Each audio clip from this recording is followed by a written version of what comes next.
کی طرف سے پوری کر دی. کہا چوتھی لائن کی کمی تھی. کہاں وزن نہیں بیٹھ رہا تھا, میں نے وزن بٹھا دیا. کہا کیا وزن بٹھایا؟ کہا پڑھ لو. جیسی لوگوں کی نظر گئی تو کیا دیکھتے ہیں کہ 3 لائنیں تو ٹھیک لکھی ہوئی ہے. انا اعطیناک الکوثر فصل لربک وانحر ان شانئک هو الابتر. تم نے کیا کیا؟ اس شاعر نے کہا میں نے نیچے ایک لائن لکھ کر اپنی کمزوری کا اعتراف کیا ہے. انا اعطیناک الکوثر فصل لربک وانحر ان شانئک هو الابتر. نیچے لکھ دیا ما ھذا کلام البشر. یہ اوپر والی 3 لائنیں حسان ابن ثابت کی نہیں ہے, یہ کسی انسان کا کلام ہو ہی نہیں سکتا ہے. حسان ابن ثابت جھوٹ بول رہے ہیں. وہ کہتے ہیں کہ یہ اشعار میرے ہیں. میں یقین کے ساتھ کہہ سکتا ہوں, دعوے کے ساتھ کہہ سکتا ہوں, پورے چیلنج کے ساتھ کہہ سکتا ہوں, یہ حسان ابن ثابت کے اشعار نہیں ہے. یہ کوئی انسان کلام بنا ہی نہیں سکتا ہے. اس عرب کے اس شاعر نے اپنی کمزوری کا اعتراف کرتے ہوئے نیچے لکھ دیا ما ھذا کلام البشر, یہ کسی انسان کا کلام نہیں ہے. جیسے حسان ابن ثابت نے یہ سنا فوراً پڑھتے ہوئے آئے تنزیل من رب العالمین. تم نے بالکل ٹھیک کہا ہے, یہ اوپر والی 3 لائنیں اللہ رب العالمین کی طرف سے نازل ہوئی ہیں. تم تو یہ کہتے تھے یہ کتاب, یہ کلام, یہ قرآن محمد اور ان کے ساتھیوں نے اپنے پاس سے اپنی طرف سے بنا لیا ہے. لیکن اب تو تمہارے شعراء اس بات کا اعتراف کر رہے ہیں کہ یہ اللہ کا کلام ہے, کسی انسان کا نہیں ہے. کوئی بنا ہی نہیں. قرآن چیلنج کر رہا ہے. قرآن وَإِن كُنتُمْ فِي رَيْبٍ مِّمَّا نَزَّلْنَا عَلَىٰ عَبْدِنَا فَأْتُوا بِسُورَةٍ مِّن مِّثْلِهِ. او لوگو اگر تمہیں اپنی اس کتاب کے بارے میں جو ہم نے اپنے بندے محمد رسول اللہ پر نازل کی ہے, اگر اس کتاب کے بارے میں ذرہ برابر بھی اگر تمہیں ڈاؤٹ ہے, ذرہ برابر بھی اگر تمہیں شک ہے, تو جاؤ اس جیسی ایک صورت ہی بنا لاؤ. اور آگے کہہ دیا وَادْعُوا شُهَدَاءَكُمْ, اکیلے نہیں, اپنے سارے حمایتیوں کو, سارے چیلے چپاٹوں کو, سارے یاروں کو, دوستوں کو بھی اس میں جمع کر لو. اپنے سارے ساتھیوں کی مدد بھی لے لو. تمہارے جتنے ہیلپرس ہو ان تمام ہیلپرس کو بلا لو, ان تمام معاونین کو بلا لو, ان تمام حمایتیوں کو بلا لو, ان کی مدد بھی لے لو. سب مل جائیں پھر بھی ایک صورت نہیں بنا سکتے. ایک دو نہیں, سب مل جائیں ایک صورت نہیں بنا سکتے. ارے یہاں کی یہودی نا انگلش بولتے ہیں اور ہندی بولتے ہیں, لیکن عرب ممالک میں چلے جائیے آپ, اسرائیل میں یہودی ہیں وہ تو عربی بولتے ہیں. آپ اور فلسطین میں چلے جائیے, وہاں کے یہودی تو عربی بولتے ہیں.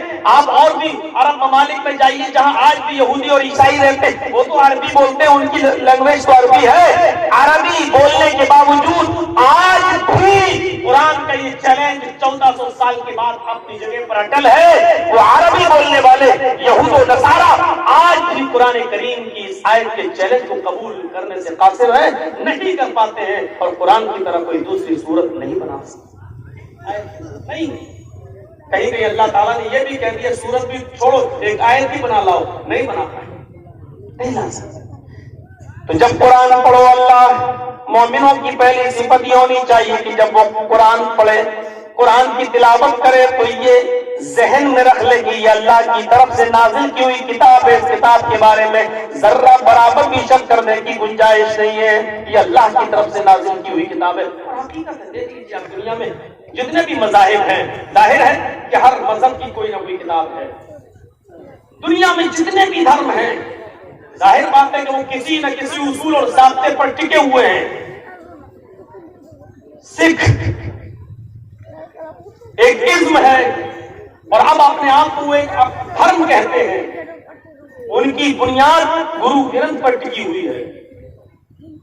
جینیوں میں چلے جاؤ جو ایک ازم ہے, لیکن اب وہ ہندو دھرم سے ہٹ کر اپنے آپ کو ایک دھرم مانتے ہیں. چلے جائیے آپ,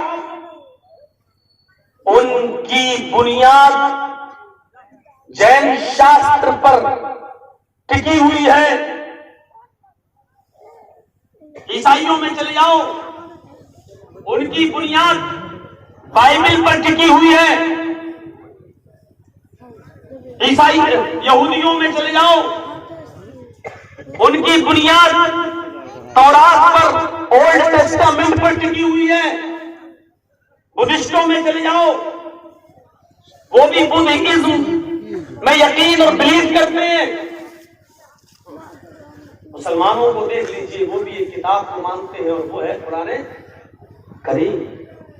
اور آج دنیا میں کوئی بھی دھرم سوائے اسلام کے یہ دعویٰ نہیں کر سکتا ہے کہ اس کے پاس جو دھارمک پستک ہے جس پر وہ بلیو اور یقین اور بھروسہ کرتے ہیں وہ سرکشت ہے۔ آج بھی کوئی یقین نہیں کر سکتا۔ دو گیتا تو ہمارے پاس ہے، ایک گورکھپور سے چھپی ہوئی ہے گیتا پریس گورکھپور سے، اور ایک بمبئی کی، اور دونوں گیتا جو انڈیا ہی میں چھپی ہوئی، ہندوستان کے اندر چھپی ہوئی ہے، ان دونوں میں میں نے بہت سی جگہ پر کوٹ لگائے ہیں، نشان لگائے ہیں کہ جو بامبے سے چھپی ہے گیتا میں جو چیز ہے وہ اس میں ہے ہی نہیں، اور جو اس میں ہے وہ اس میں ہے ہی نہیں۔ ایک ہی دھرم کی کتاب اور ایک ہی ملک میں چھپی ہوئی کتاب، اور دو کتابیں آپس میں ایک نہیں ہیں۔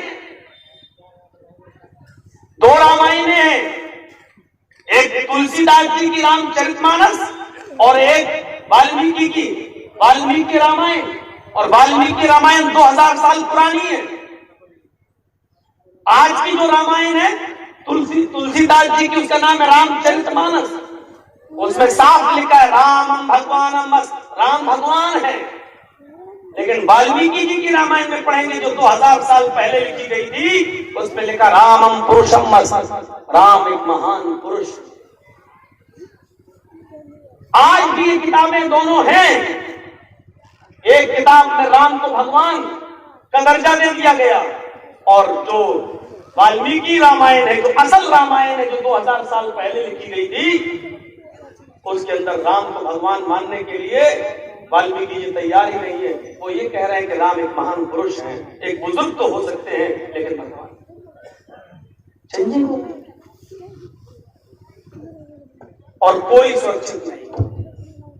ساری کتابوں کو، میں نہیں کہتا ہوں، ساری کتابوں کو اگر اس بات پر کوئی چیلنج کر لے، یا اس بات پر اگر کوئی آدمی یہ طے کر لے کہ ساری کتابوں کو جلا دیں، حق وہ ہوتا ہے جو نہ جلے نہ مٹے نہ ختم ہو، تو پھر دیکھیے ساری کتابوں کو آپ ختم کر دیجئے، پھر دیکھ لیجئے کون سی کتاب باقی رہتی ہے، جو بچ جائے وہی حق ہے۔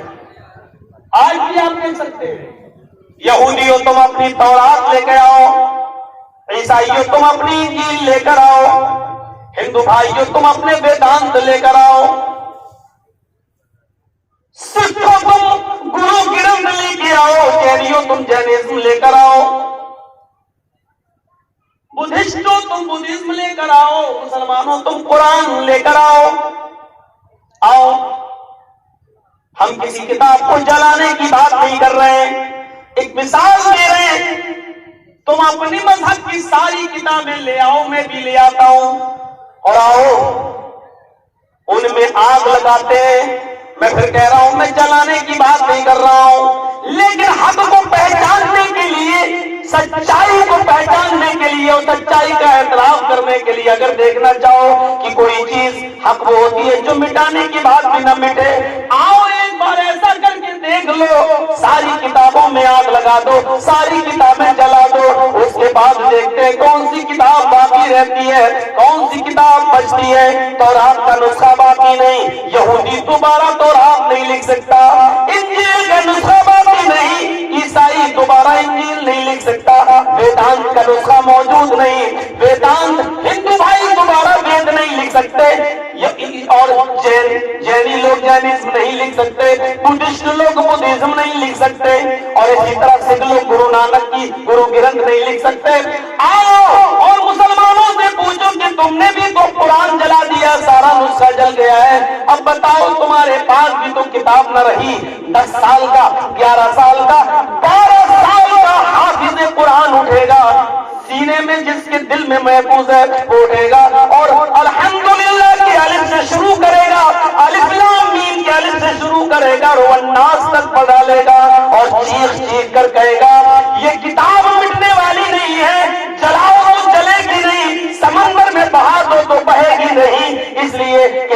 کتاب کا نازل کرنے والا انسان نہیں ہے، اس کتاب کو بنانے والا انسان نہیں ہے، اس کتاب کا رچیتا اور رچنا کار کوئی انسان نہیں ہے۔ وہ بچہ چیخ چیخ کر کہے گا اِنَّا نَحْنُ نَزَّلْنَا الذِّكْرَ وَإِنَّا لَهُ لَحَافِظُونَ۔ یہ قرآن تو اللہ کی طرف سے نازل کی ہوئی کتاب ہے اور اللہ نے وعدہ کیا اس کتاب کی حفاظت ہم ہی کریں گے، قیامت کی صبح تک اس قرآن کی حفاظت ہوگی۔ اس لیے جب بھی قرآن پڑھو تو دل کو صاف کر لو کہ اس کے قرآن کے اندر شک کرنے کی کوئی گنجائش باقی نہیں۔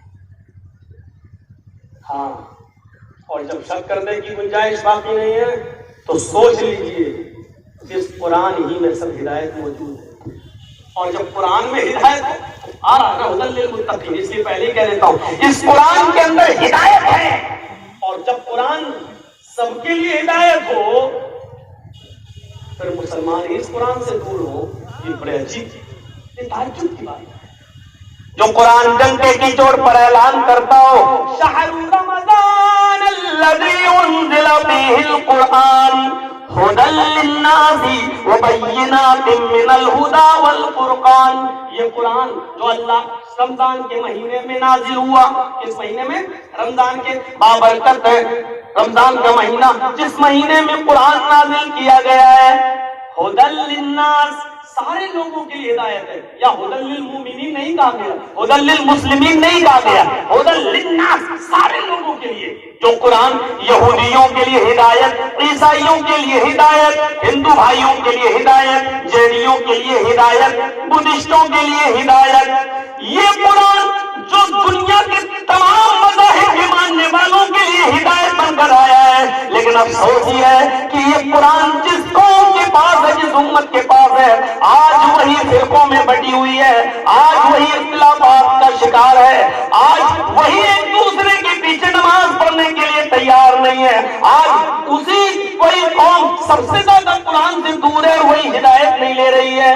یہ قرآن تو یہودی اور عیسائیوں کے لیے جب ہدایت ہے، غیر مسلموں کے لیے ہدایت ہے، تو پھر ہم مسلمانوں کے لیے ہدایت کیوں نہیں ہے؟ لیکن ہم نے اس قرآن کریم سے ہدایت نہیں لی، ہم نے پڑھنا چھوڑ دیا ہے، بلکہ اس کو سمجھنا چھوڑ دیا ہے، بلکہ اس کو پڑھنے اور لکھنے اور سمجھنے کی ذمہ داری صرف مولویوں تک محدود کر دی ہے۔ مولویوں نے بھی اس ذمہ داری کو 4 اماموں تک محدود کر دیا ہے کہ ہم بھی اس کو نہیں سمجھ پائیں گے، اس کی صحیح تعلیم اور اس کا صحیح علم تو ان 4 ہی بزرگوں نے سمجھا ہے، ابو حنیفہ نے، امام شافعی نے، امام مالک نے، امام احمد ابن حنبل نے۔ تو پھر میرے بھائیوں، جب قرآن ساری دنیا کے لوگوں کے لیے ہدایت ہو، اس کو صرف 4 لوگوں میں بانٹ دینا اور مسلمانوں کو یہ کہہ دینا کہ یہ تمہارے سمجھنے کی چیز نہیں ہے، اس سے بڑا اس کتاب کے اوپر ظلم کیا ہوگا، اس سے بڑا اس کتاب قرآن کے اوپر ظلم اور کیا ہوگا۔ میرے پیارے ساتھیوں، یہ قرآن اعلان کر رہا ہے، او لوگوں، اس قرآن کو جب ڈاکٹر امبیڈکر نے پڑھا تو وہ بھی اسلام لانے کے لیے تیار ہو گئے، اس قرآن کو بھوپال کے ڈاکٹر شیو شکتی سروپ نے جب پڑھا تو وہ اسلام لے آئے۔ آج وہ ڈاکٹر شیو شکتی سروپ کا نام اسلام الحق ہے، ان کی بیوی کا نام خدیجہ ہے، ان کی بیٹی کا نام عائشہ ہے، بیوی بھی MBBS ڈاکٹر اور ان کی بیٹی بھی MBBS ڈاکٹر۔ بھوپال کی سرزمین پر اگر یہ قرآن محدود لوگوں کے سمجھنے کے لیے، پھر ڈاکٹر شیو شکتی سروپ کیسے سمجھ گئے، ڈاکٹر امبیڈکر کی سمجھ میں کیسے آ گیا، مہاتما گاندھی نے اس قرآن کو پڑھنے کے بعد فتویٰ اہنسا میں یہ کیسے کہہ دیا کہ وہ لوگ ہو اگر دیش میں امن چاہتے ہو، شانتی چاہتے ہو، انتی چاہتے ہو، ترقی چاہتے ہو تو قرآن کے قانون کو دیش میں نافذ کر دو، قرآن کریم کی شکشا کو دیش میں نافذ کر دو۔ میرے بھائیو، یہ قرآن جو سب کے سمجھنے کے لیے تھا، آج ہم نے اس کو محدود کر دیا ہے۔ اس لیے قرآن کہتا ہے الف لام میم ذالک الکتاب لا ریب فیہ، اور لوگوں یہ کتاب بلا شک و شبہ درست ہے، اس کے اندر شک کرنے کی کوئی گنجائش نہیں ہے۔ پڑھو تو دل کھول کے پڑھو اور یہ سوچ کے پڑھو کہ اس کا ایک ایک لفظ نقطہ بھی اللہ کی طرف سے نازل ہوا ہے، اس میں کسی کا کوئی ہاتھ نہیں ہے، اللہ کی طرف سے نازل ہوا ہے اور یہ سب کے لیے ہدایت ہے۔ لیکن ظاہر ہے کچھ خاص کر دیا یہاں پر، ھدی للناس تو وہاں کہہ دیا، ھدی للناس وہاں کہہ دیا، وہ سب کے لیے، یہاں خاص کر دیا گیا ھدی للمتقین، ہدایت تو سب کے لیے، بالخصوص اللہ سے ڈرنے والے لوگوں کے لیے، متقیوں کے لیے۔ مطلب یہ ہے جو تعصب، گھرنا اور نفرت کا چشمہ اتار کر اگر اس کو پڑھے گا اور سمجھے گا تو اس کو یہ قرآن اس کو ہدایت مل جائے گی، اور جو تعصب کی نظر سے پڑھے گا، گھرنا اور نفرت کی نظر سے پڑھے گا اس کو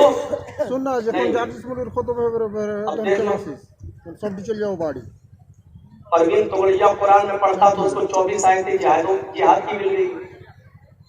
آج بی جے پی والے قرآن کی جہاد کی آیتوں کو کوٹ کر کے پڑھ رہے ہیں کہ دیکھیے تمہارے یہاں یہ جہاد کی آیتیں لکھی ہوئی، یہ کہہ رہے مارو کافروں کو قتل کرو، چشمہ ہے۔ اور ڈاکٹر شیو شکتی سروپ کو دیکھ لو، اس نے صرف ایک اصول پڑھا تھا قرآن میں، بس بچہ ماں کے پیٹ میں جو بنتا ہے تو کیسے بنتا ہے، پہلے نطفہ منی کا قطرہ، اس کے بعد میں پھر جمع ہوا خون، پھر گوشت کا لوتھڑا، اور پھر کن مراحل سے وہ گزرتا ہے۔ اس نے قرآن کے اندر اس ترتیب کو پڑھا، اور پڑھنے کے بعد اس نے کہا کہ 1400 سال پہلے تو سائنس نے ترقی نہیں کی تھی، 1400 سال پہلے میڈیکل تو اتنا آگے نہیں بڑھا تھا۔ اس نے کہا سونوگرافی پر میں دیکھتا ہوں بچہ ایسے ہی بنتا ہے، پہلے یہ، پھر یہ، پھر یہ، پھر یہ، پھر ہڈی، پھر گوشت میں، پھر ہڈیوں میں گوشت پہنایا جاتا ہے۔ جن مراحل سے قرآن نے بتایا ہے، پھر وہ جیتا جاگتا انسان، اور پھر وہ باہر آتا ہے۔ جن مراحل سے قرآن نے بتایا کہ بچہ بنتا ہے، آج سے 1400 سال پہلے محمد رسول اللہ کو کس نے بتایا تھا، جبکہ میڈیکل سائنس ترقی نہیں کی تھی، جبکہ محمد رسول اللہ تو کسی مدرسے میں اور یونیورسٹی میں پڑھے بھی نہیں تھے۔ صرف اس نے اس بات پر غور کیا اور اسلام لے آیا، ایمان لے آیا، اس کی بیوی بھی خدیجہ بن گئی اور اس کی بیٹی عائشہ ہو گئی۔ میرے پیارے ساتھیوں، تصور کرو، تعصب کی چادر اتار کر، عینک اتار کر جب پڑھا تو ہدایت مل گئی۔ بالکل ویسے سمجھو، ویسے ابو جہل بھی چھپ چھپ کر قرآن سنتا تھا، ابو لہب بھی سنتا تھا، لیکن ہدایت نہیں ملی۔ حضرت عمر فاروق نے اپنے بہنوں کو جب پیٹا اور کہا بتاؤ تم کیا پڑھ رہے تھے، جب کہا کہ ہم بالکل بدلنے والے نہیں ہیں، ہاں اے عمر میں اسلام لا چکی ہوں، میں قرآن پڑھ رہی تھی۔ قرآن کے چند آیتیں حضرت عمر فاروق کے سامنے پڑھی گئی، کہنے لگے کہ مجھے بھی اس ہستی کے پاس لے چلو، صاحب قرآن کے پاس لے چلو، محمد رسول اللہ کے پاس لے چلو، اور وہاں جاتے اور اسلام لے آتے ہیں۔ میرے پیارے ساتھیوں، غور کرو، حضرت عمر نے ہدایت کے تقوی کے، ہدایت کے عینک سے پڑھا تھا، ہدایت مل گئی۔ آج بھی یہی کہا گیا، یہ قرآن سب کے لیے، ساری انسانیت کے لیے ہدایت ہے، لیکن بالخصوص جو اللہ سے ڈرتے ہیں ان کے لیے زیادہ، اللہ سے ڈرنے والوں کے لیے زیادہ۔ کیوں؟ جب ڈریں گے، جب آپ ہدایت ہی کے لیے پڑھیں گے کہ اس میں اچھائی کیا ہے، بولیں گے۔ بہت سے لوگ ہیں، ڈاکٹر ذاکر نائک کے مطلب اتنے غیر مسلموں نے ان کی تقریر نہیں سنی ہے، نہ ان کے اسٹیج پر گئے ہیں، صرف ڈاکٹر ذاکر نائک کی زندگی کے بارے میں انہوں نے تحقیق کرنا شروع کر دی۔ کچھ لوگ تو پی ایچ ڈی کرنے کے لیے انہی کی زندگی پر پی ایچ ڈی کر رہے ہیں، لیکن کیا ہے، اور ان کی زندگی پر پی ایچ ڈی کرتے کرتے مسلمان وہ ہوئے تھے ان کو آتنکوادی ثابت کرنے کے لیے، کن کو آتنکوادی گھوشت کرنے، بتائیں کہ کتنا غلط انسان تھا، لیکن ان کی زندگی کے بارے میں پڑھنا شروع کیا تو پڑھتے ہیں۔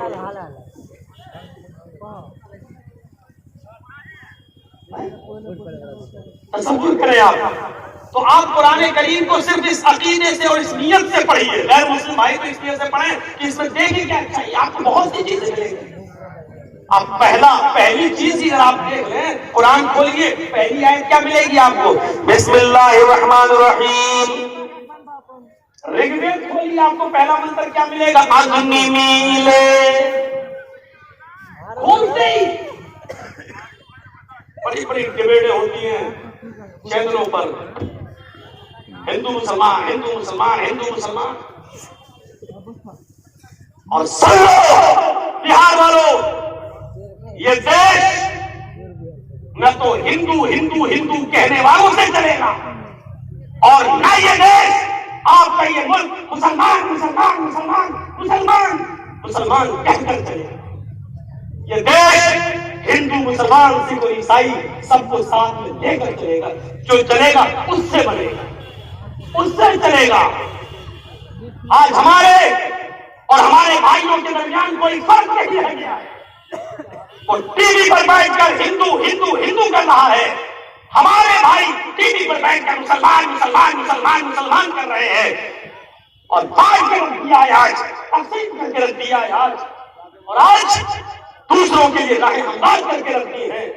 ان کو پالا جا رہا ہے اور پوسا جا رہا ہے. میں نہیں جانتا ہوں دلوں کا حال, اللہ جانتا ہے, لیکن معاف کیجیے گا نقصان بہت بڑا ہوا. جانتا ہوں کچھ لوگوں کے دلوں میں چبھ رہی ہوگی بات, کانٹا. مولانا صاحب بس نام مت لے لینا, گھبراؤ نہیں, نام نہیں لینا. جو کام بغیر نام سے ہو جائے تو نام لینے کی ضرورت کیا؟ میرے بھائیوں یہ آپ کو دیکھنا پڑے گا, سوچنا پڑے گا. یہ دیش سب کا ہے اور سب کے نام پر بنا تھا, سب نے قربانیاں دی تھی, اس لیے بھائی چارے کو ختم مت ہونے دیجیے. غلطی ہندو بھائیوں کی نہیں ہے, غلطی سکھ اور عیسائیوں کی نہیں ہے, غلطی اس دیش کے کسی ناگرک کی نہیں ہے. غلطی ان نیتاؤں کی ہے جو ہمیں اور آپ کو ایک دوسرے کے خلاف نفرتیں بھروا رہے ہیں. دیکھا تھا نا, یہی میڈیا والے کتنا پیچھے پڑے تھے, کتنا پیچھے پڑے تھے میڈیا والے مرکز نظام الدین پر. کورونا فیکٹری, کورونا بم. اس کورونا فیکٹری اور کورونا بم میں کہاں چلا گیا ارنب گوسوامی, کہاں چلا گیا زی نیوز. کورٹ نے ایسا ڈنڈا مارا ہے ان چینلوں پر کہ جس کا درد ان کو اس سرکار کے جانے کے بعد ہوگا بھی نہیں ہوگا. شراب پی لیتے ہیں, نشہ ہے, مارو تھپڑ نہیں لگ رہی ہے, ابھی نشہ ہے دولت کا, ملا ہوا ہے, ہڈیاں پڑی ہوئی ہیں ان کے سامنے, ابھی احساس نہیں ہے, ابھی احساس نہیں ہے. جب دیکھیں گے کہ ہم نے کیا کیا, کورٹ نے وہ ڈنڈا مارا ہے کہ صرف مرکز کو بدنام کیا گیا. نظام الدین کا, مولانا صاحب کا کورونا سے کوئی تعلق نہیں. وہ کورونا بم, کورونا آتنک, کورونا پھیلانے کی فیکٹری, کیا کیا جملے نہیں بولے. یہ کون کر رہا ہے, کہاں سے آ رہی ہے یہ نفرتیں, کہاں سے؟ تو یہ ہمیں اور آپ کو سمجھنا پڑے گا. یہ دیش, ہمارا ملک نہ تو صرف ہندو ہندو کہنے سے چلے گا, نہ مسلمان مسلمان کہنے سے چلے گا. یہ ہمارا ملک سب کو ساتھ لے کر چلنے سے چلے گا. اللہ ہمارے ملک کی حفاظت کرے. دعا کریے, یہ تہجد کی نماز کا وقت ہے, شاید اللہ قبول کرے. اللہ اس ملک کے اندر ہندو مسلمان سکھ یہودی عیسائی سب ہمیشہ سے مل کر رہے ہیں, مل کر رہے. اللہ ان کو اسی طریقے سے مل کر رہنے کی توفیق عطا کرے. ہمارا بھائی چارہ اللہ بنا رہے. اور ایک یہ بھی دعا کر لیجیے, چاہے بددعا کہہ دیجیے, اور جو توڑ رہا ہوگا اس کو برا لگے گا. صاف کہہ دوں, یہ بددعا ہی سمجھ لیجیے.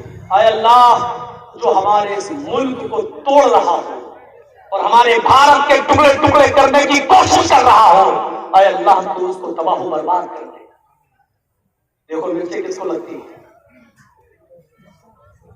ہم نے تو دیش کی اتحادی کے لیے دعا کی ہے.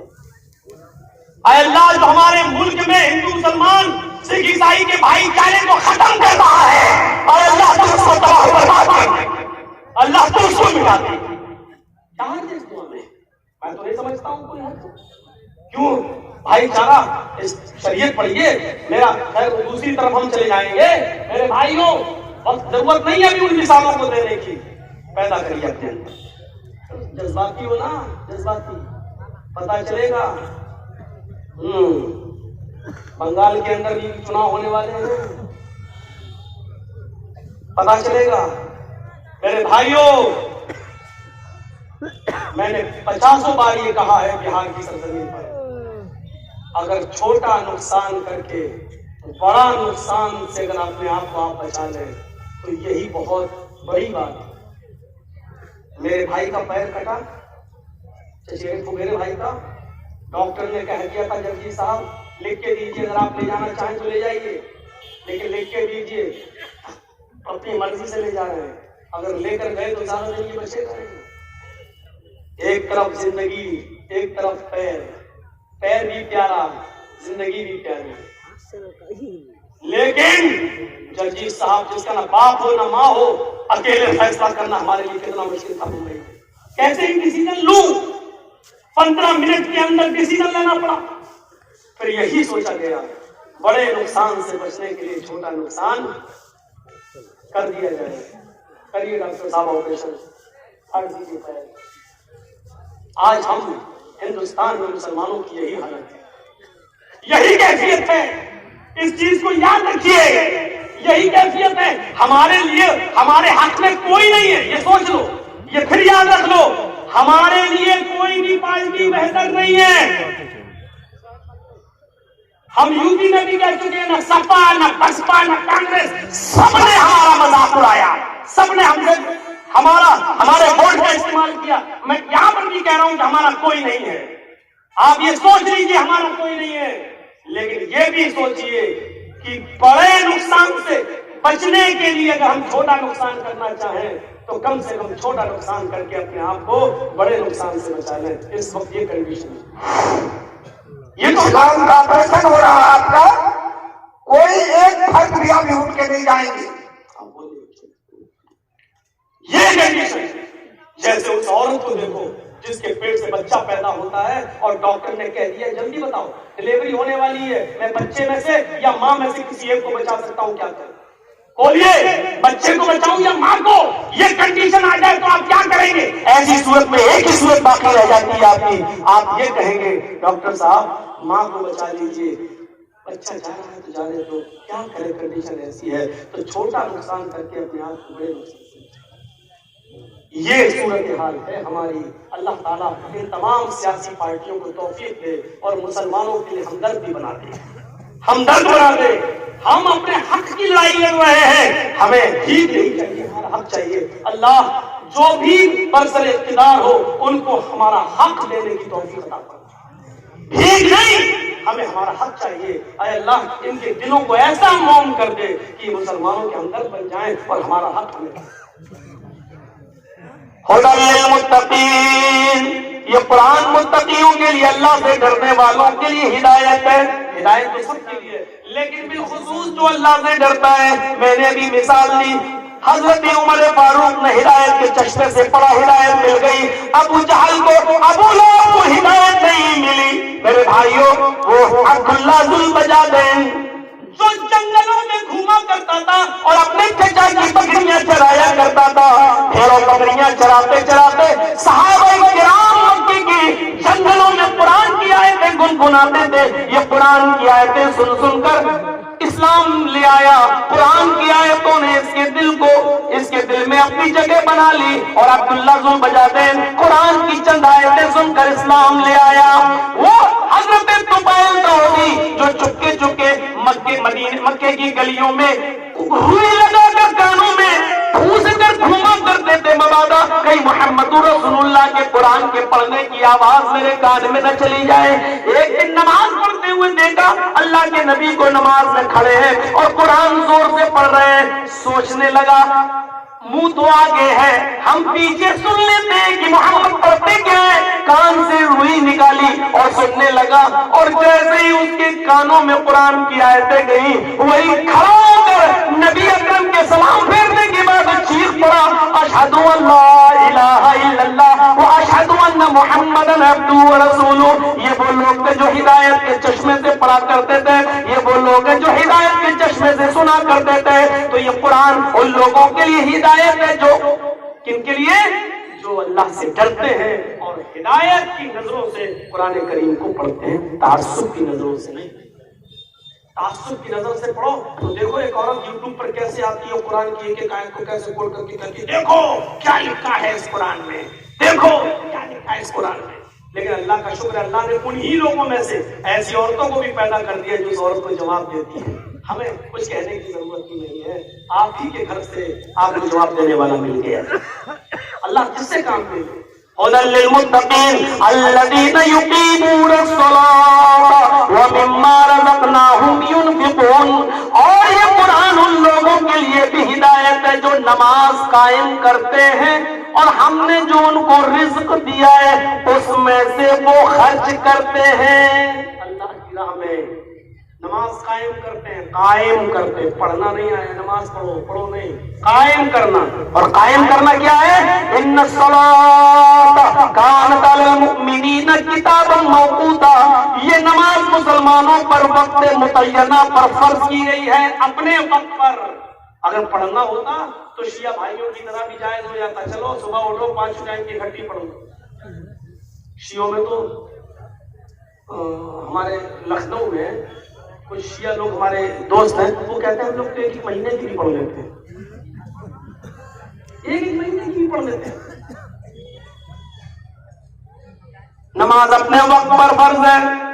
یہ الگ بات ہے کہ آپ سفر میں ہیں تو آپ جمع بین الصلاتین کر سکتے ہیں، اس کی تفصیل میں جانے کی ضرورت نہیں، ورنہ نماز اپنے وقت پر فرض ہے۔ مستد احمد کے اندر یہ واقعہ بھی نقل کیا گیا ہے کہ حضرت انس ابن مالک رضی اللہ تعالیٰ عنہ جو تھے عمر ابن عبدالعزیز کے دور میں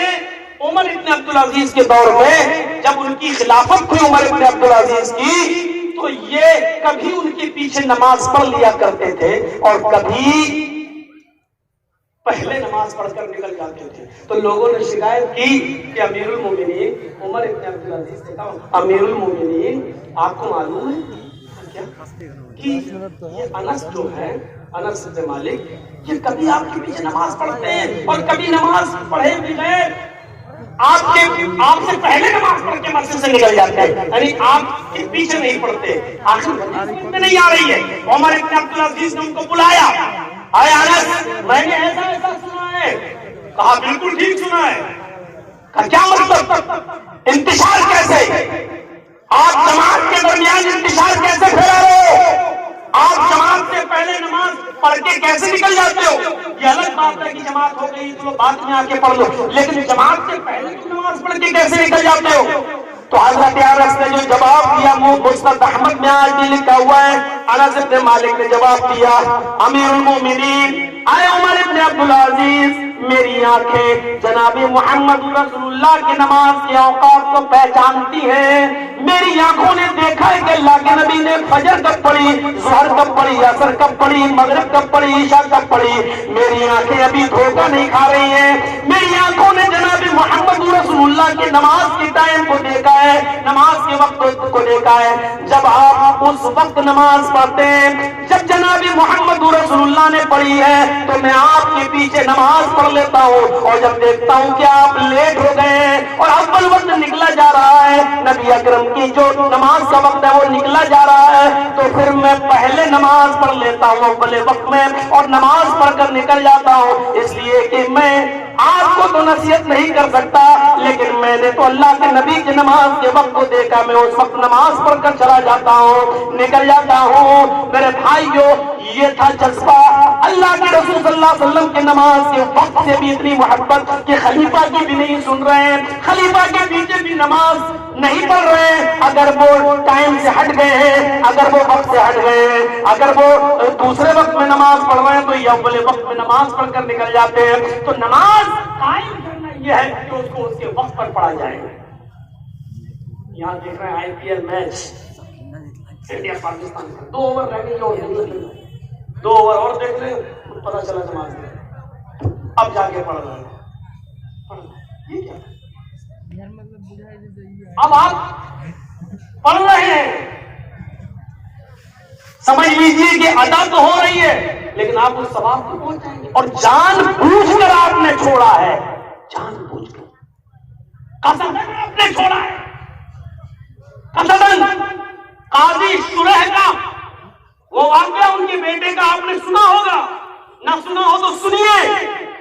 جس مدرسے میں قاضی شریح کا بیٹا پڑھتا تھا، کون قاضی؟ جن کو حضرت علی نے قاضی بنایا تھا، قاضی کوفہ کا قاضی۔ بچہ ایک دن نکلا ان کا بیٹا، بال اس کے بڑے ہو رہے تھے، کسی باربر کی دکان پہ جاتا، حجام کی دکان پر اور وہ بال بنوانے لگتا ہے، لیکن جب بال بنواتا ہے تو بال بننے میں اتنی دیر لگ جاتی ہے کہ اس کی عصر کی نماز کا وقت نکل جاتا ہے۔ جب مدرسے آتا ہے تو پتہ چلتا ہے کہ عصر کا وقت جماعت ہو چکی ہے، وقت ابھی موجود ہے، سورج نہیں ہوا ہے، صرف جماعت نکل چکی ہے۔ اس نے وضو بنایا اور اکیلے اس نے 4 رکعت نماز پڑھ لی۔ مدرسے کے اساتذہ نے دیکھا قاضی شرح کا بیٹا یہ کہاں گیا تھا، اس کی جماعت کیسے چھوٹ گئی ہے؟ پوچھا کہاں تھے؟ اس نے بتایا کہ بال بنوانے کے لیے بیٹھ گیا تھا، وہ ذرا آہستہ آہستہ بال بنا رہا تھا اس لیے دیر ہو گئی۔ پوچھا کہ تم عصر کی نماز پڑھ کر بال بنوانے کیوں نہیں گئے؟ تم اتنے شیڈیول ٹائم کے اندر، اتنے کم وقت کے اندر عصر کی جماعت میں جب اتنا ٹائم کم تھا تو پھر تم بال بنوانے کے لیے کیوں گئے؟ ٹھیک ہے تمہیں ایک سزا میں نہیں دوں گا، قاضی ہے تمہارے باپ، انہیں کے پاس یہ مسئلہ لے کے جایا جاتا ہے، دیکھتے ہیں تمہارے باپ تمہارے بارے میں کیا فیصلہ سناتے ہیں۔ پرچہ لے کر بھیج دیا گیا، قاضی پرچہ لے کر جاتا ہے اور پرچہ قاضی شرح کے سامنے آتا ہے۔ مدرسے کے اساتذہ نے لکھا کہ آپ کے بیٹے نے اتنے ٹائٹ اور تنگ وقت میں نماز بال بنوائے اپنے سر کے کہ جب بال بنوا کر آیا تو عصر کی جماعت ختم ہو چکی تھی، عصر کی جماعت نکل چکی تھی، اس نے بعد میں نماز پڑھ لی لیکن جماعت چھوٹ گئی۔ بتائیے آپ کے بیٹے کو کیا سزا دی جائے؟ قاضی ہیں آپ، بتائیں کیا فیصلہ ہے آپ کا؟ قاضی شرح نے اپنے بیٹے کے لیے جو فیصلہ سنایا وہ سنیے۔ قاضی شرح نے جو فیصلہ سنایا وہ فیصلہ یہ تھا، ایک موٹا ڈنڈا اسی قاصد کو دے دیا اور اساتذہ کے لیٹر کے پیچھے یہ الفاظ لکھ دیے کہ میرے بیٹے نے اتنے تنگ ٹائم میں بال بنوائے کہ اس کی عصر کی جماعت نکل گئی، اس موٹے ڈنڈے سے میرے بیٹے کو اتنا مارو اتنا مارو اتنا مارو کہ جب تک یہ ڈنڈا ٹوٹ کر 3 ٹکڑے نہ ہو جائے تب تک میرے بیٹے کو پیٹتے رہو، تب تک میرے بیٹے کو پیٹتے رہو، اور جب یہ 3 ٹکڑے ہو جائے تب میرے بیٹے کو ایک کمرے میں بند کر دو اور اس کا کھانا پانی بند کر دو۔ اگر وہ توبہ کر لے اور پکا عہد و اقرار کرے کہ آئندہ میں جماعت نہیں ترک کروں گا تب اس کو چھوڑ دیا جائے، اور اگر وہ توبہ نہ کرے اور یہ عہد و پیمان نہ کرے، اقرار نہ کرے تو بھوکا پیاسا اس کو مر جانے دو۔ میں نہیں جانتا شریعت میں کیا حکم ہے، لیکن قاضی شرح کا فیصلہ یہ ہے اپنے بیٹے کے بارے میں کہ اتنا مارو کہ یہ ڈنڈا ٹوٹ کر 3 ٹکڑے ہو جائے۔ میرے بھائیو تصور کر سکتے ہیں، نماز تو اس نے پڑھی تھی، صرف جماعت چھوٹ گئی تھی تب یہ فیصلہ، جماعت چھوٹ گئی تھی، نماز تو پڑھی تھی اس نے، جماعت چھوٹ گئی تھی تب یہ فیصلہ ہے۔ ہم اور آپ تو جمعے ہی کے دن پڑھتے ہیں، ہمارے اور آپ کے بارے میں فیصلہ پھر کیا ہونا چاہیے؟ ٹھیک ہے کوئی لاگو کرنے والا نہیں ہے، نہ مولوی جرجیس نہ آپ، کوئی لاگو کرنے والا نہیں ہے، نہ آپ پر کوئی لاگو کرے گا، لیکن سوچیے تو ذرا کہ جماعت چھوٹ گئی، نماز تو پڑھی اس نے لیکن جماعت چھوٹ گئی تو یہ سزا، صرف عصر کی ایک تو یہ سزا، جو پورے ہفتے نہیں پڑھتے ہیں ان کی سزا کیا ہوگا؟ کوئی کیرم بورڈ کھیلنے میں لگا ہے، کوئی میچ کھیلنے میں لگا ہے، کوئی کھل جوتنے میں لگا ہے،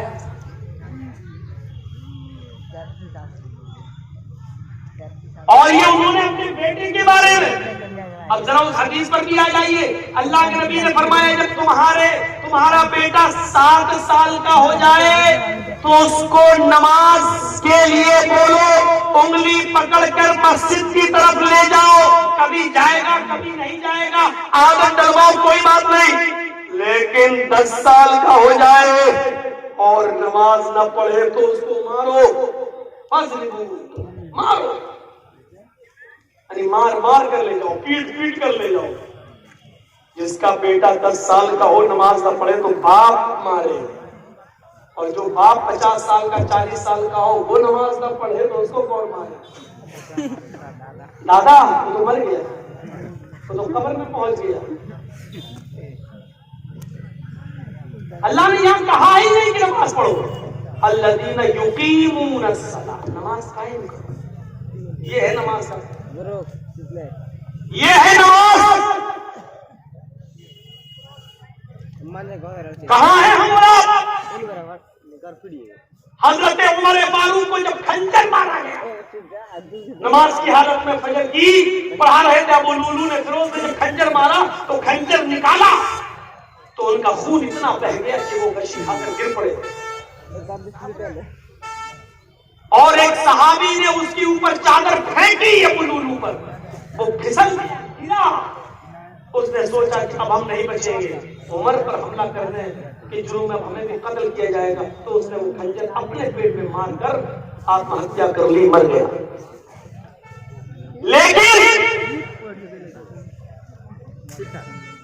لیکن حضرت عمر فاروق کا اتنا زیادہ خون بہ گیا کہ وہ گر گئے. ان کو ایک کمرے میں لایا گیا.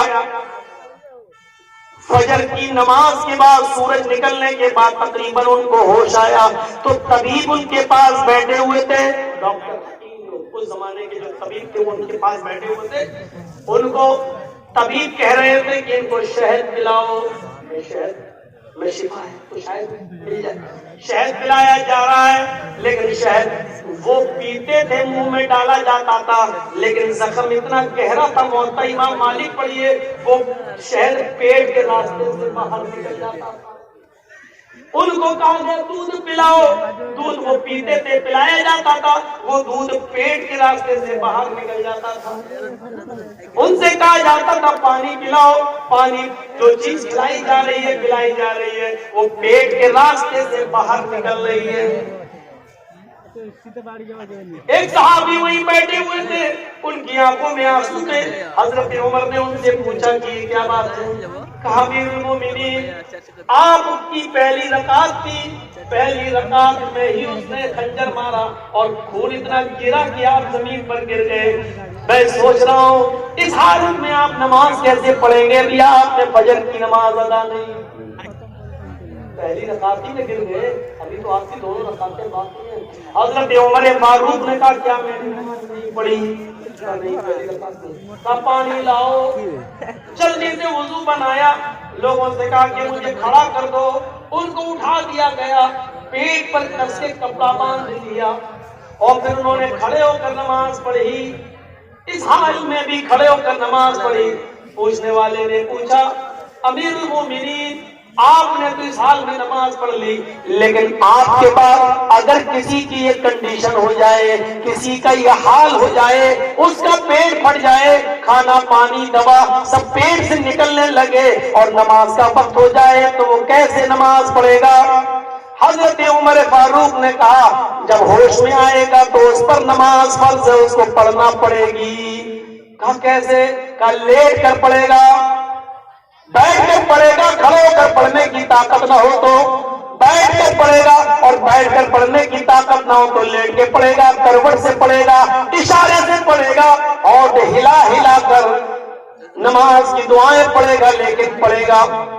کہا امیر المومنین چلیے بات مان لی، لیکن اگر اس حال میں کوئی چھوڑ دے، اس حال میں جس کا پیٹ بھر جائے، کھانا پانی پیٹ سے نکلنے لگے، اس حال میں اگر وہ نماز نہ پڑھے تو اس کے بارے میں آپ کا کوئی حکم ہے، کوئی فتویٰ آپ جاری کریں گے؟ فرمایا ہاں، اگر وہ ہوش میں اور پیٹ پھٹ گیا ہو، کھانا پانی بھی پیٹ سے نکل رہا ہو، جو چیز کھاتا پیٹ سے نکل جاتا ہو، لیکن ہوش میں ہو اور نماز کا وقت آ جائے تو اس کو نماز پڑھنا پڑے گی. ہوش میں آنے کے بعد بھی اگر اس نے نماز نہیں پڑھی، نماز ترک کر دی تو لا حظ فی الاسلام لمن ترک الصلاۃ. یہ ہے موطا امام مالک کے الفاظ، لا حظ فی الاسلام لمن ترک الصلاۃ. اس کا اسلام کے اندر کوئی حصہ نہیں ہے جو اس حال میں بھی نماز چھوڑ دے. اس حال میں اگر نماز چھوڑ دے تو مسلمان اسلام کے اندر اس کا حصہ نہیں. ہم اس حال میں چھوڑ رہے ہیں، یہ کنڈیشن میں بھی نہیں چھوڑی جا سکتی ہے. ہماری کنڈیشن تو اچھی خاصی ہے.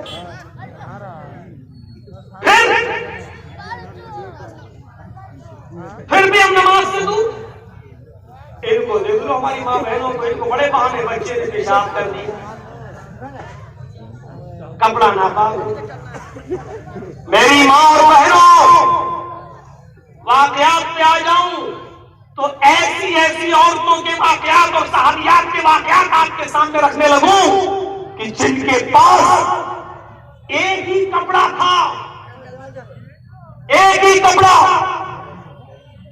جب نماز پڑھنے کے لیے شوہر فجر کی مسجد میں جاتے تھے تو اس عورت کی چادر جو پہنتی تھی وہ لے کر جاتے تھے، اور نماز فجر پڑھنے کے بعد جب گھر پہ آتے تھے تو اپنی بیوی کو وہ چادر جب دے دیتے تھے تو ان کی بیوی پھر اس چادر میں نماز پڑھتی تھی، نماز ادا کرتی تھی، اور پوری زندگی وہی چادر میں گزاری. تم کون سے بہانے کرتی ہو؟ بچے نے پیشاب کر دیا، کپڑا ناپاک ہو گیا. ایک ایک چادر میں نمازیں پڑھی گئی، اور مرد نے بھی اور عورت نے بھی، شوہر نے بھی اور بیوی نے. ہم کہاں ہیں؟ پڑھیے تذکرہ صحابیات، پڑھیے صحابہ کرام اور صحابیات کی زندگی، تب آپ کو ملے گا. الذین یقیمون الصلاۃ ومما رزقناہم ینفقون، اور اللہ نے جو تمہیں رزق دیا ہے اس میں سے خرچ کرو. نماز کا قائم کرنا اور اللہ کے دیے ہوئے رزق میں سے خرچ کرنا. یہاں پر زکات کی بات نہیں کہی گئی ہے، یہاں پر ہر خرچ شامل ہے، زکات بھی اس میں شامل ہے. اللہ نے آپ کو دیا ہے رزق تو اس میں سے آپ کو خرچ کرنا ہے. یہ الگ بات ہے کہ استطاعت ہے، صاحب نصاب ہے تو زکات بھی آپ پر فرض ہے 2.5%. 100 میں 2.5 روپے، 40 میں 1 روپیہ، 100 میں 2.5 روپے، 1000 میں 25 روپے، 1 لاکھ میں 2.5 روپیہ، یہ آپ پر فرض بنتا. اس کے علاوہ بھی جو ہم نے تمہیں رزق دیا ہے اس میں سے تم اللہ کی راہ میں خرچ کرو، اللہ کی راہ میں لٹاؤ، اللہ کی راہ میں ادا کرو.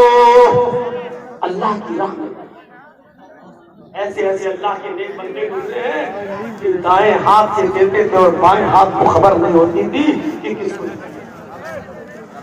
یا تو چیخنا پڑتا ہے، چلانا پڑتا ہے آپ کے سامنے. شیخ امان اللہ مدنی آئے، انہوں نے بھی چندے کی درخواست کری. توحید صاحب آئے، انہوں نے بھی چندے کی درخواست کری. موسیٰ صاحب ہیں، انہوں نے بھی چندے کی درخواست کری.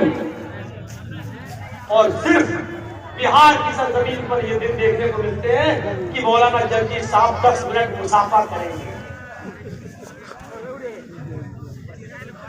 اس لیے بہار دھیرے دھیرے میرا چھوٹتا جا رہا ہے اور بنگال ہم زیادہ پکڑتے جا رہے ہیں. 9 بجے پروگرام ملتا ہے، 11 بجے ختم، آرام سے آدمی سوئے اور فجر میں اٹھ جائے. میں آپ کے علاقے کی بات نہیں کر رہا ہوں، بہار میں یہی سسٹم ہے. 1 بجے 2 بجے ٹائم ہے، پوری رات ادھر بھی نہیں سو پائے، پوری رات آدمی کو. بتائیے بامبے سے چلنا اور پھر دلی آنا، پھر دلی سے دوسری فلائٹ پکڑ کے باگڈورا آنا، اور باگڈورا سے پھر 5 گھنٹے کا سفر دوسرے راستے سے لاتے ہوئے پھر یہاں آنا، اور یہاں آتے ہی کہہ دیا جائے کہ ابھی ایک کپ چائے بھی نہیں، پہلے اسٹیج پر 2 منٹ کے لیے اپنی شکل نہ پیشاب نہ لیٹرین نہ کچھ نہیں، پہلے شکل دکھانے چلیے. تصور کریے آدمی ہے یار، کوئی جنات نہیں ہوں میں جنات نہیں ہوں. ورنہ لوگوں کے آفر تو اتنے بڑے بڑے آ رہے ہیں، مولانا صاحب میری پارٹی کا پرچار کریے، ہیلی کاپٹر میں لے کے چلنے کے لیے. جرجیز نے یہی ایک چیز کمائی ہے کہ ہم نے اپنی عزت کا سمجھوتا نہیں کیا ہے کسی پارٹی میں. جرجیز صاحب اس بات کے فیور میں ہے، اگر یہاں تیجسوی ہمارے لیے اچھا ہے تو تیجسوی کو آنا چاہیے.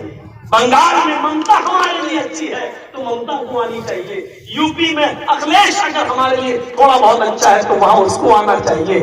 ہم اس فیور میں ہیں، یہ نہیں کہ کانگریسی آئے، یہ نہیں کہ یہی آئے، ہم اس فیور میں نہیں ہیں. ہمارے لیے کوئی پارٹی نہیں ہے، کوئی مسلمانوں کی ہمدرد نہیں ہے، لیکن تھوڑا بہت جو ہماری ہمدرد ہے وہ بڑا نقصان سے ہم اپنے آپ کو بچا لیں، چھوٹا نقصان کر کے ہم تو اس فیور کے ہیں. اس لیے ابھی تک کوئی پارٹی ہم کو خرید نہیں سکی. آج بھی پورے کعبہ میں ہم جا رہے تھے، کسی کو آج تک نہیں معلوم کہ مولانا جرجی صاحب کس کو ووٹ دیتے ہیں، سپا کو دیتے ہیں کہ بسپا کو دیتے ہیں، آج تک کسی کو پتا نہیں. اور یہی وجہ ہے کہ میرے پاس سپا والے بھی آتے ہیں، بسپا والے بھی آتے ہیں، کانگریسی بھی آتے ہیں. ہمارے لیے سب برابر، کسی نے کچھ نہیں کیا ہے، کرو آؤ ہم تمہارا ساتھ دیں گے، ہمارا حق ادا کرو۔ تو میرے بھائیوں اس وقت جو پوزیشن ہے اس کو سمجھنے کی کوشش کرو۔ سی اے اور این آر سی ہمارے سر پہ مڑلا رہا ہے، اور کسانوں کی طرح ہم لوگ ہمت والے تو ہیں نہیں۔ کرونا آیا تو شاہین باغ ہٹ گیا، ابھی بھی کرونا چل رہا ہے لیکن کسان ڈٹے ہوئے ہیں، یہی سب۔ اور کسان تو ایسا ڈٹا ہوا ہے کہ اس دیش کا سب سے بڑا جو چوکیدار اس کو نیند نہیں آ رہی ہوگی کہ 26 جنوری کو کیا ہوگا میرا۔ حقیقت وہ کہہ رہا میں کہتے میں پریڈ کر کے جیو کے کتنے ٹاور توڑے پنجاب میں، کتنے توڑے، اور یو پی میں دیکھ لیجیے سرکار کا ظلم۔ جن لوگوں نے تھوڑا بہت ہنگامہ ہوا تو گورنمنٹ نے کیا کہا کہ جنہوں نے جتنا نقصان کیا ان سے بھرپائی دی جائے گی، اور کتنے لوگوں کے نام چپکا دیے تھے کہ ان لوگوں سے اتنا لاکھ روپیہ وصول کرو۔ تمہارے باپ میں طاقت ہے تو پنجاب میں سکھوں سے کر کے دکھاؤ۔ 1,500 ٹاور توڑے انہوں نے، 1500 جیو کے، جانا پڑا کورٹ کی شرح میں، بچاؤ ہمیں بچاؤ، جانا پڑا شرح میں۔ تحریکیں جا چکی ہیں، اور یہ آپ بھی جانتے ہیں کہ اس وقت پورے ہندوستان میں نہ ہندو بھائی خوش ہیں، نہ مسلمان، نہ سکھ، نہ عیسائی، کون خوش ہے؟ کوئی خوش نہیں، لیکن ہاں ووٹ وہی رہے گا، بھوکے مر رہا ہے ووٹ وہی، کیوں؟ تمہارا دشمن ہے، یہ صورتحال ہوتی ہے۔ جی ڈی پی مائنس میں پہنچ گئی ہے، اسٹیشنیں بکنے لگی ہیں، ہوائی اڈے نیلام ہو چکے ہیں، سونے کی چڑیا کہلانے والا ہمارا یہ ملک گروی رکھا جا چکا ہے امیروں کے ہاتھوں، پھر بھی لوگ دیش بھکت بنے ہوئے ہیں کہ دیش بھکت دیش بھکت دیش بھکت۔ دیش کی سب سے بڑی کمپنی بی ایس این ایل آج آئی سی یو پر لگی ہوئی ہے، اور دیش کا چوکیدار بی ایس این ایل کا پرچار نہ کرتے ہوئے جیو کا پرچار کر رہا ہو۔ ہم کہاں ہیں اور کس ملک میں ہم رہ رہے ہیں؟ میرے بھائیوں جو سونے کی چڑیا تھا اس کو آج کیا کر دیا گیا ہے، ہمیں آپ کو سوچنا پڑے گا، اور اس سے زیادہ ہمیں یہ سوچنا پڑے گا